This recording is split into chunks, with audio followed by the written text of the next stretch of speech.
All right, questions about InDesign. Okay, what is InDesign? It's a desktop publishing program. It is basically the big boy version of Word, where Word stops, InDesign starts. Okay, and the next question, I guess, a good one is InDesign or Photoshop for design print. Okay, that is a good point. Depends. You can get a little bit of the way with Photoshop, doing things like flyers, okay, like posters, okay, because it does do vector now reasonably okay. But if you have to have more than one page, Photoshop can't do it, and that's where InDesign shines. Okay, so InDesign over Photoshop for anything print, if you can. If you don't know InDesign, you've got one flyer to do, just do it in Photoshop, it's fine. Or a postcard, maybe front and back, you could do in Photoshop, but it's kind of driving your Ferrari to go get milk. Like it'll go there, it's just not what it's used for. Okay, we're trying to pick the kids up from the soccer game with your Ferrari. It's not, it'll work, it's just not the right tool for the job. So next one is print dying industry, and is it worth learning InDesign? Totally worth learning InDesign. It's a more competitive market, let's say. It's not a dying industry, it's just there's a lot of graphic designers for a smaller amount of jobs, whereas say web or UX, it's a growing pool needed and not enough people to fill it. Okay, and that'll change. There'll be too many UX designers when the next thing comes out. But at the moment, to be a graphic designer at the moment, it's not a dying industry. It's just there's just more people to fill the job, so you've got to be more competitive. Print hasn't gone anywhere recently. There was a big layoff. Like, I'm not going to lie, there was a lot of job losses kind of, I don't know, 10 years ago, 10 years ago, where a lot of magazines and newspapers had stopped printing stuff, and InDesign was the main tool for that. But there are still plenty of jobs with things like annual reports and newsletters, magazines, and that's what InDesign is great for. Okay, and that's what you need. And a lot of companies need manuals and books, and there's still a lot of stuff. Have a look around you right now. Everyone, have a look around. Is there a book? Oh, it's a dying industry. I've got a clean desk. But there'll be magazines and manuals and stuff that comes with stuff, and that's all done in InDesign. So if you're reading the annual report from a company or a magazine, and all the shop, like, it's funny, like InDesign is such a popular program. Quark is around occasionally. Quark was the first version. InDesign replaced it. But if you're looking at anything printed, I betcha 90% of them are all laid up in Adobe InDesign. Few in Word. PageMaker gets used for some super special like manuals for like aircrafts and crazy, lots of people working on it. But yeah, InDesign is the tool for that. Next one, what's the future of the print and InDesign? Kind of explained that-ish. It's just, you just need a tool like InDesign for large format, like large amount of information. Okay, anything that has multiple pages, even if it's not going out to print, okay, let's talk about PDF. All PDFs, not all of them, but a huge majority of PDFs are done in InDesign. Even though we're not printing them anymore, it's still what the tool used. Okay, and why it's so good is InDesign's great at dealing with large volumes of text. Okay, large volumes of text, kind of amends across a group of different people. You can mix in images from Photoshop, graphics from Illustrator, put them all together, and your computer will run really fast. Illustrator is a good point. Should you be using Illustrator versus InDesign? Illustrator is good for a couple of pages, but and especially if you add some images, Illustrator will start grinding to a halt and dying.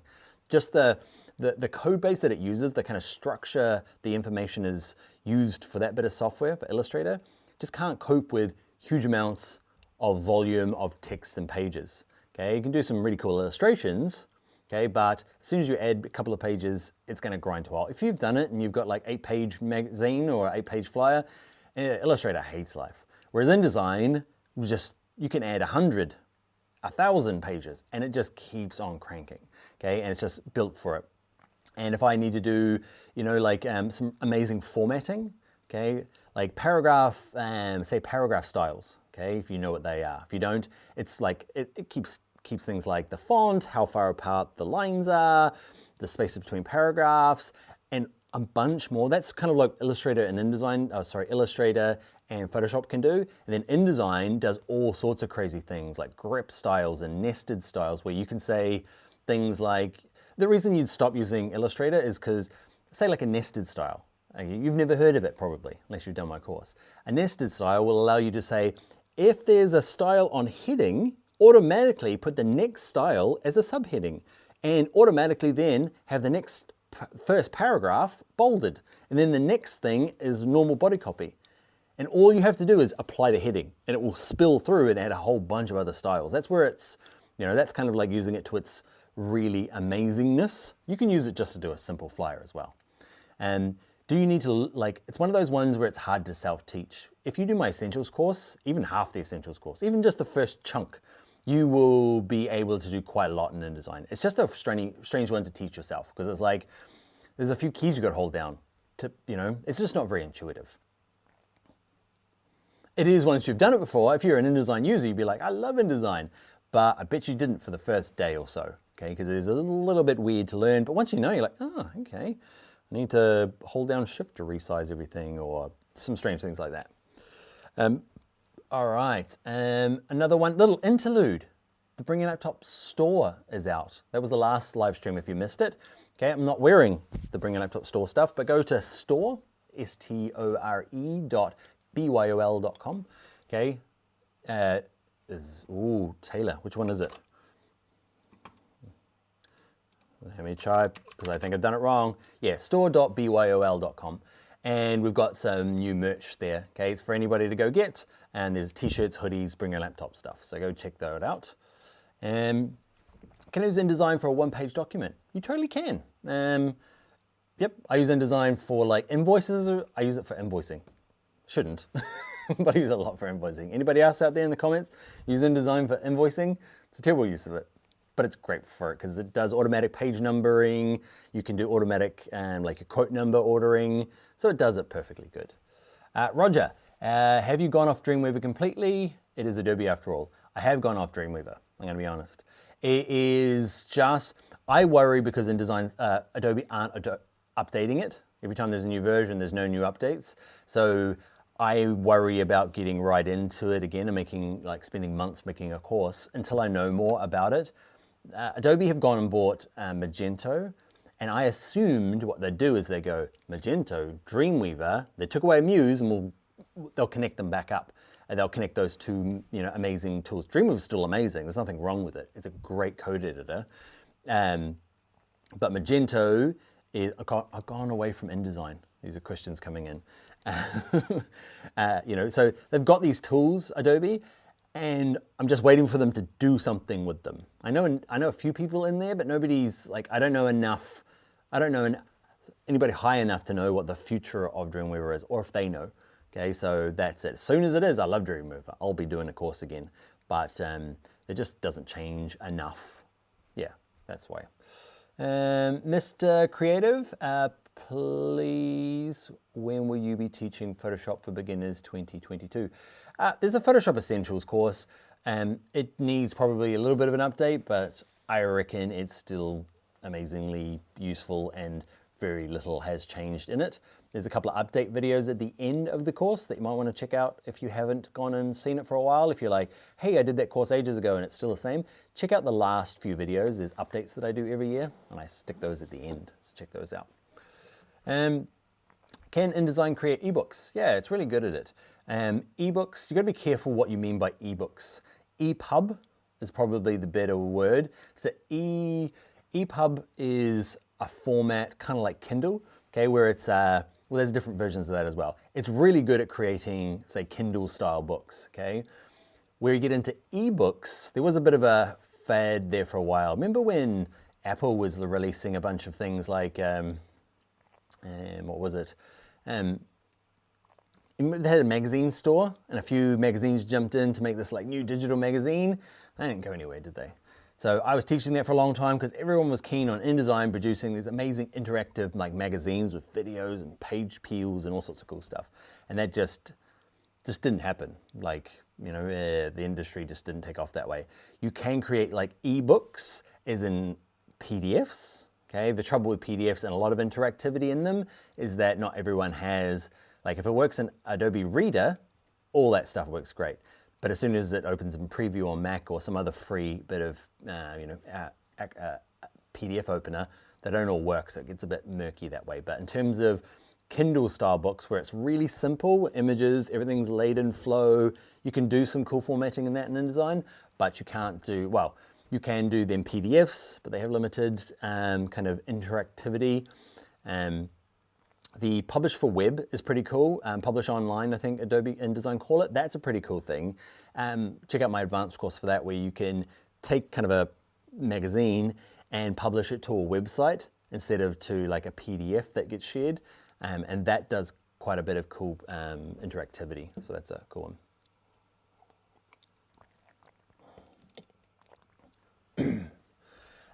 James Front, for a digitally published document, do you recommend having 1 column of text, 2 columns, 3, which makes most optimal reading experience? It will depend on your audience. It'll depend on how much you've got to squeeze in there and the size of the text. Very rarely will I do 1 page, so it's either 2 or 3, and then it comes down to more how big is the pages, you know, what font are you using, spacing, and yeah, you know, like, there's no like, you know, are you going to justify, are you going to right, left the line? There's no specific rule. I'm less likely to do 1 column, can be done. Okay, but it's generally 2 or 3. I'm more of a 2 column person, but there are times where 3 column like looks really good because it kind of, for me, kind of invokes that kind of like newspaper feel where there's a little bit more, I don't know, formality to it, using kind of drop caps, you know, big first letter as well.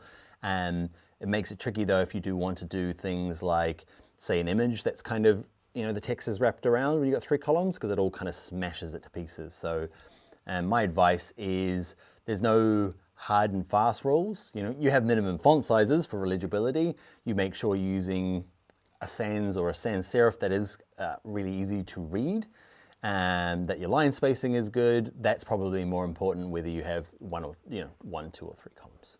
Good question. Mr. Creative Dan, please, comparing InDesign with Illustrator, which is easy to use? If you've never used either of them and you want to do lots of text-based, you know, stuff, newsletters, flyers, annual reports, newsletters, I said that. Start with InDesign because that's the tool for it. Illustrator is amazing at doing logos, but also some text, whereas InDesign is amazing at doing text kind of layout, but it also does some basic illustration.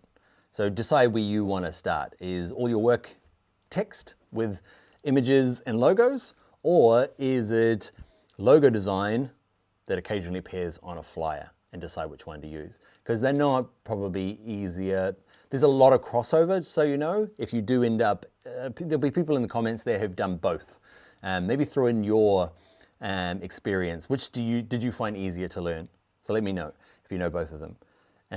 Because it's so long ago since I've actually learnt them. I'm kind of trying to project backwards, but yeah, decide what you want to do first. And the crossover is pretty good for, especially like text controls.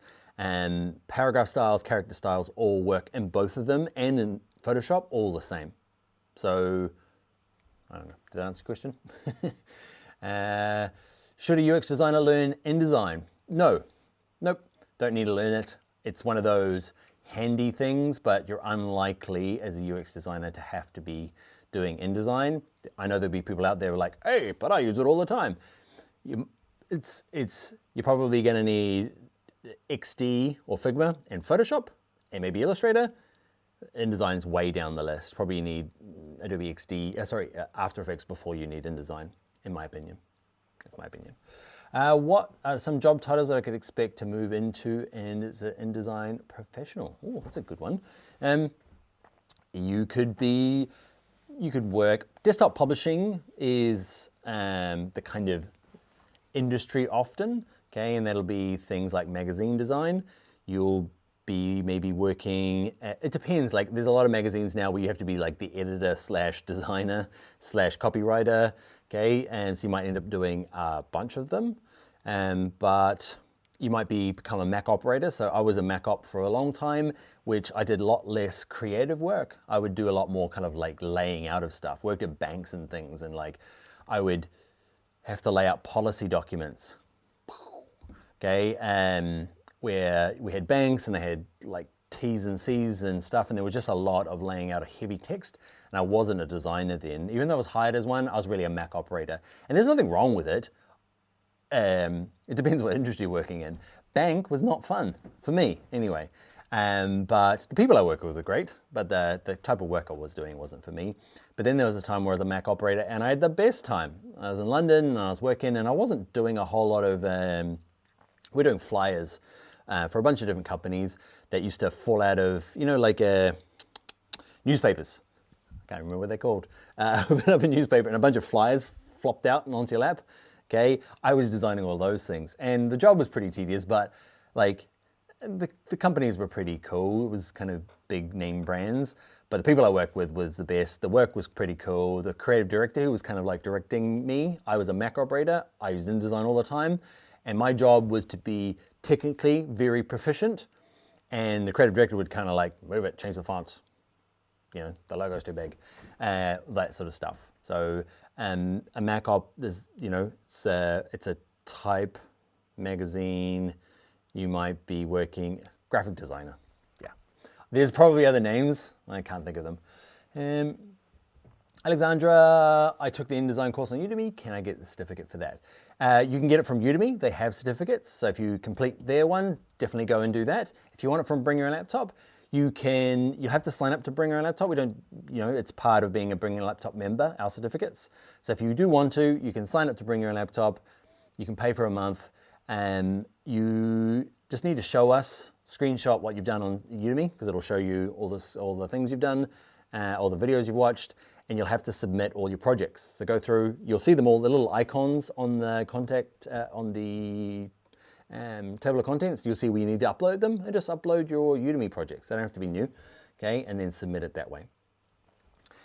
Psychotic Unicorn. I just wanted to say, link in the description, by the way, link in the description for the course for InDesign Essentials and the overview for the certificates.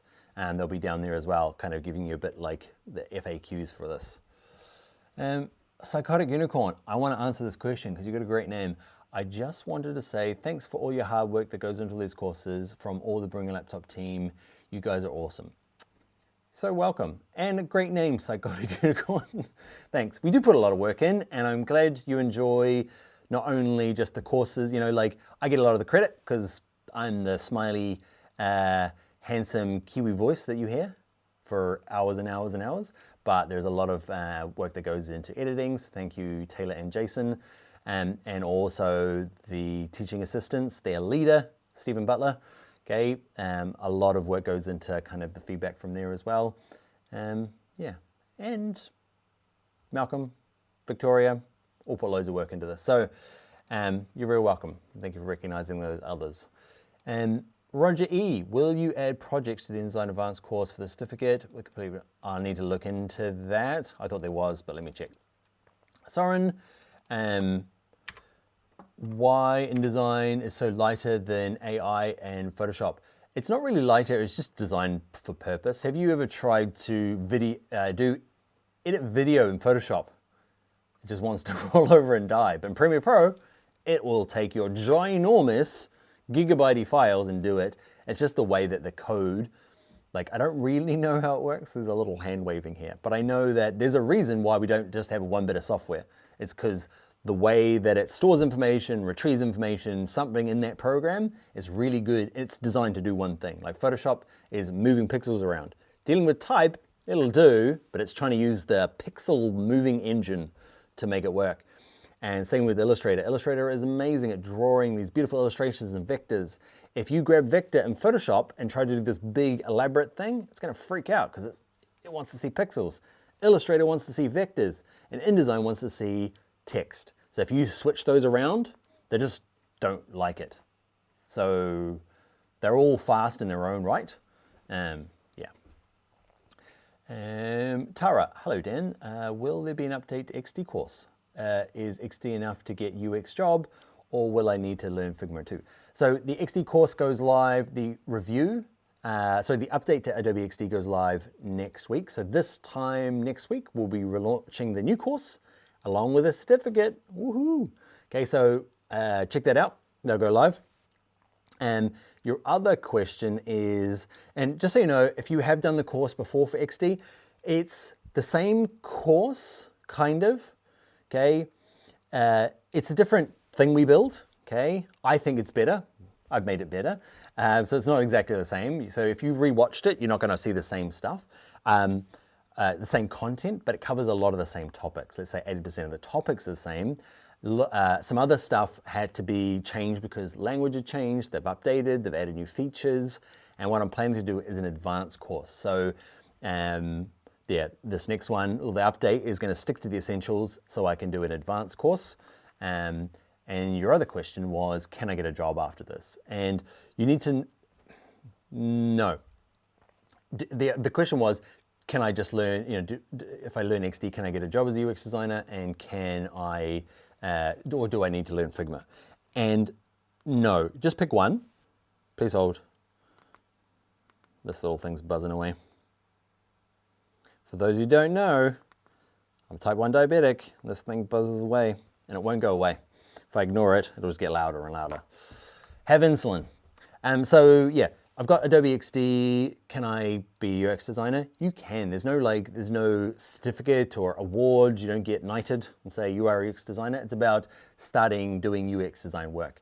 And if you do the XD course along with the projects, okay, and when the distinction project comes out, the big one at the end, you need to build a portfolio of stuff.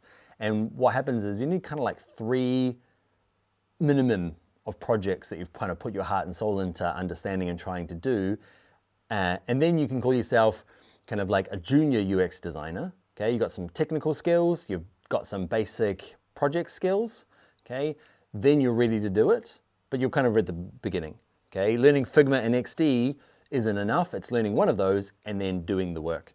And then you're right at the beginning. It doesn't really matter though. Like that's how you become a UX designer. You start with one project. You can still call yourself a UX designer. You know, you are a UX designer. You're just right at the beginning of your career. So 3 projects in, you'll be much better than you were right after the course. And then 10 projects in, you'll be getting pretty solid and you'll be probably working somewhere and getting some experience, working with developers, working with other UX designers, product managers. And then you'll get better and better. And then eventually you'll say, I'm kind of like a middleweight UX designer, kind of right in the middle. And then eventually you become a senior UX designer. So do one of the software, stick to XD, produce the work, and then go, if you haven't got a job yet in UX, go look for work. And if they're like, the job application says, hey, we want somebody who knows Figma, jump out and learn Figma. It's not a big change if you've learned XD. Okay, so it's not, I wouldn't learn both of them to start with. Just pick one, do the work, look at the job application. And if it says XD, you're done. If it needs Figma, go do that. I'd say that though, you could do both, and then you can decide which one you like. There's no harm in that. And by doing the course in Figma, you'll build another portfolio project. So yes, go and do it, because then it helps with that whole experience thing. Daniel, so Shweta Kata, are your certificates valid for industry interview? Yes, this is the best place to do a course. But in terms of like, is it a degree? Is it like from a university? It's not. And is it officially sanctioned by Adobe?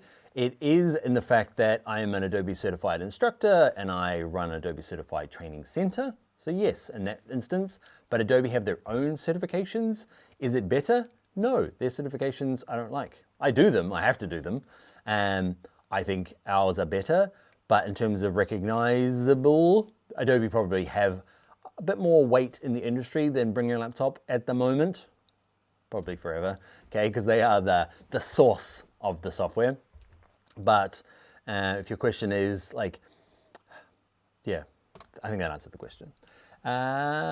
Frank Merritt, happy St. Patrick's Day, Dan, from Frank and Puppy Love Studios, Kentucky, USA.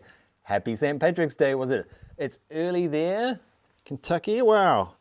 It's not, it's probably the afternoon now. It's probably You probably had your breakfast Guinness, you probably had your lunchtime Guinness now, you're probably settling into your afternoon/evening Guinness. So thank you very much. Happy St. Patrick's Day, everyone. BI Analytic, what's the time? Ask your questions. I'll go for another 10 minutes, okay? BI Atlantic, will there be advanced next level of Adobe After Effects course? Yes, it's not on the horizon right now. I'm gonna do Webflow next, and probably Elementor, and then that's when it's up for grabs what to do next. Tara Stewart, thanks Dan. What should I have in my first UX portfolio to get a job? Is it possible to get hired from Behance application? They always require 3 years minimum experience. You're always gonna have people that require minimum experience. I'd always apply anyway, because what's gonna happen is, it depends on who's doing the job application. There are some people who are doing, like HR, looking for a UX designer is terrible, because HR want the regular stuff. Do you have a degree? How much experience do you have? All of those kind of like, show me your certificates. And that's not how UX designers get hired normally. Well, that's not how you decide a good UX designer. It is how you decide on a good doctor. Did he go to school? Does he have a degree? Hopefully he has more than a degree. Doctorate even. Okay, but when it's a UX designer, it's all about the quality of your work. Okay, so even that says, do not apply unless you have 3 years experience. Apply anyway, because the person, it's likelihood you're either not gonna get it, that's fine, but it's likelihood the people who's gonna be choosing who comes through are not gonna be looking at they're gonna skip and look at your portfolio and see how good that is. So yes, you can have a portfolio on Behance and that be it. Have something ready for the interview, maybe physical, just to have something, okay, or an iPad, and take that in as well. But yeah, that's my answer to that one. James Farrant, when will the merit distinction badges be available? Oh, I can't wait. We will be talking as soon as I get back from this break about those two. It'll be it's the next thing we're working on. So, but we're a small team, and our developer is away on paternity leave at the moment. So it is definitely the next thing we're working on, but I'm not going to give you a timeline. Be merit first, then distinction.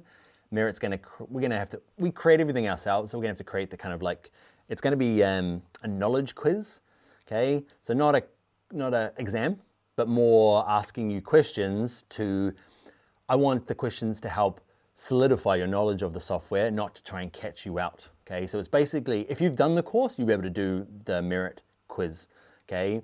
It's just to stop people going, oh yeah, I've clickety-clack, A, B, C, yeah, I've got it, okay? It's kind of a way to kind of show your understanding, and for me to kind of, on some of the trickier videos where sometimes I go away on a tangent, I'm like, we end up like talking about lens flares and I don't know, all sorts of stuff that's irrelevant, okay? Just because the flow of the course and my teaching. But what I want to use those kind of merit quizzes are, as I want them to kind of be able to kind of really highlight what I thought, what I was hoping to get across as the main points. Okay, so they'll be coming out soon though. Abraso Jr. Bulla from Fiji, Bulla. Thanks for the content, I've learned a lot. You're very welcome. Taylor, how many Guinnesses deep are you in at the moment? Only 2, so this is not like drunk Dan. This is, had a couple of Guinnesses earlier on. Didn't forget I had a live stream, but this is St. Patrick's Day. I forgot that I booked them together, and this morning I was like, crap. So, yes. 14 Good Life. I'd like to thank you for your help and ask what's the weight of your certificates around the world? We kind of covered that one already. Where could I go? Where could I get InDesign inspiration, fake projects to learn InDesign? Good design inspiration. So in terms of pretty InDesign things, it's more of a Behance thing. Dribbles ended up becoming this very UX kind of icon thing. Behance has a lot more inspiration for kind of text-based stuff.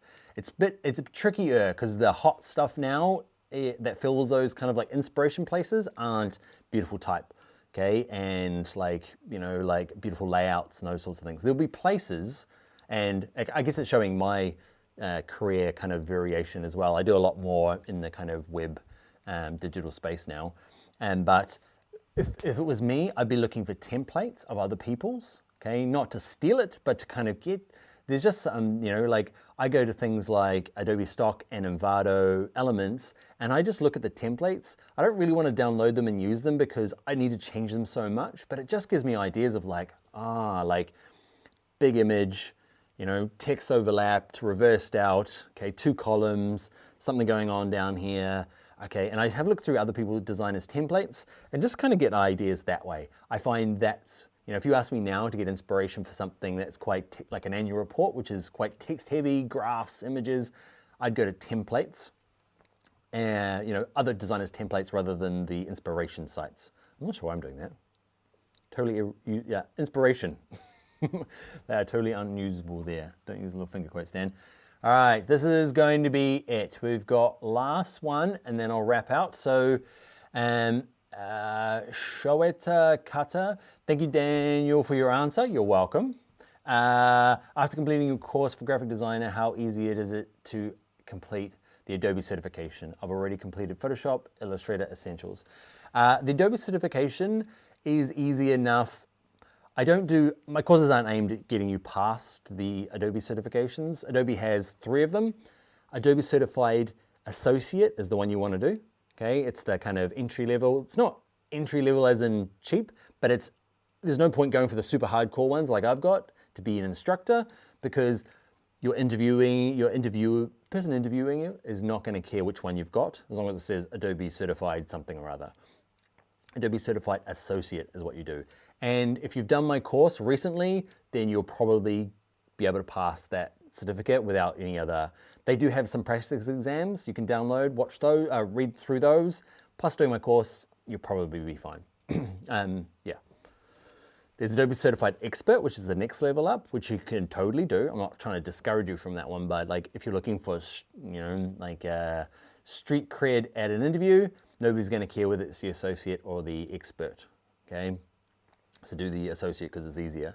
The expert gets a bit tricky, as in, why is it tricky? They try and catch you out. I don't like the way that they produce the exams, because it's like, so I'm like, you have to go into a testing center, they check your pockets, like it's pretty serious, and then they go and say, so Daniel, where is the, where is underline, or where is a grep style? And you're like, I know it's under, probably up there, and then you kind of look down and there it is there, and then it's over one, and then it's in there. But you've got to try and guess, and they'll mix them up. They'll say it's this one, this one, this one, and then this one, or is it this way around? You're like, I don't know. I know it's there. I don't know which order they've stacked it in. So it's a little bit tricky that way. So I often will have to do the expert exam twice. First one to kind of work out kind of most of it, and then go away and all the things I got wrong to investigate and go, geez. Or sometimes the exam will focus, like Photoshop, the exam focused really heavily on Camera Raw. And I'm like, I felt like there was a separate program. I know it enough, but Camera Raw was a really high part of the course, and I was like, I wasn't prepared for that. So I had to go away, learn, pay another like £150 and do it again. So that is going to be it. So things to remember, the certificate for InDesign is live now. There's a link in the description. Anything else? The store.bringyourlaptop.com went live last week or the week before. Go check out the merch. And next week, this time, have a look in the YouTube. If you're watching this on YouTube, check out the my channel now. Is it up there already? Taylor's going to let me know. For XD. If it's not there now and you can set a reminder, there'll be more notifications coming out. Check your emails, check out social media. So XD update goes live. I'll be doing something similar. I'll be answering your questions about XD and kind of UX, also releasing the certificate. It's going to be pretty cool. Taylor's typing, no, it's not there yet, but it'll be up there really soon. After this, he says, the link to the XD one you can set a premiere for. So thanks everybody for joining me. Happy St. Patrick's Day to everybody around the world. And thank you to St. Patrick for chasing the snakes out of Ireland. And thank you for turning up and watching this with me. And that's it. Goodbye, everyone.